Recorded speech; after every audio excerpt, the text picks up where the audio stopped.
السلام علیکم ورحمۃ اللہ وبرکاتہ نحمده ونصلی علی رسولہ الکریم اما بعد۔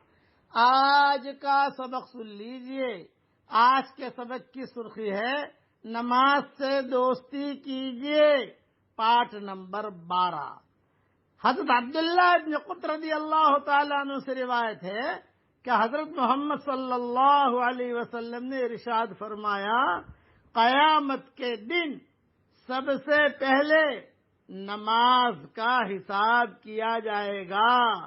قیامت کے دن سب سے پہلے نماز کا حساب کیا جائے گا۔ اگر نماز اچھی ہوئی تو باقی اعمال بھی اچھے ہوں گے، اور اگر نماز خراب ہوئی تو باقی اعمال بھی خراب ہوں گے۔ یہ حدیث طبرانی میں ہے اور ترغیب میں بھی ہے۔ بہت عجیب و غریب حدیث ہے۔ اس ایک مرتبہ اور سن لیجئے۔ حضرت محمد صلی اللہ علیہ وسلم نے ارشاد فرمایا، قیامت کے دن سب سے پہلے نماز کا حساب کیا جائے گا۔ اگر نماز اچھی ہوئی تو باقی اعمال بھی اچھے ہوں گے، اور اگر نماز خراب ہوئی تو باقی اعمال بھی خراب ہوں گے۔ طبرانی اور ترغیب میں یہ حدیث ہے۔ اس لیے نماز اچھی کیجئے۔ کپڑا اچھا کرتے نہیں کرتے، ہم کاروبار اچھا کرتے نہیں کرتے، گھر کو اچھا رکھتے ہی نہیں رکھتے، کھانا اچھا پکاتے ہی نہیں پکاتے، اپنی ڈیوٹی اچھی طریقے سے ادا کرتے ہی نہیں کرتے۔ اس لیے نماز بھی اچھی طریقے سے آدمی کو ادا کرنی چاہیے۔ یہ نماز اچھی ہوگی، اللہ تعالیٰ کہہ دیں گے کہ چلو بھائی اب نماز اچھی ہے نا، چلو اوکے چلو اپنا آدمی جانے دو، چلو بھائی اپنا آدمی جانے دو، یہ کہا جائے گا۔ اور اگر نماز میں اٹک گیا تو پھنسا۔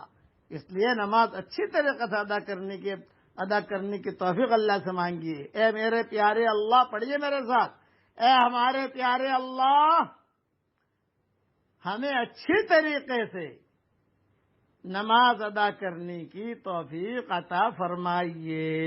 اب پڑھ لیجیے میرے ساتھ، اللہم انی اسألک من فجاءۃ الخیر وأعوذ بک من فجاءۃ الشر۔ میری کتاب مومن کے ہتھیار میں صبح شام کی دعاؤں میں یہ دعا موجود ہے حوالوں کے ساتھ۔ ترجمہ ہی پڑھ لیجئے۔ اے ہمارے پیارے اللہ، ہم سب کو اچانک کا خیر دیجئے اور اچانک کے شر سے ہم سب کی پوری حفاظت کیجئے۔ آمین۔ وآخر دعوانا ان الحمد للہ رب العالمین۔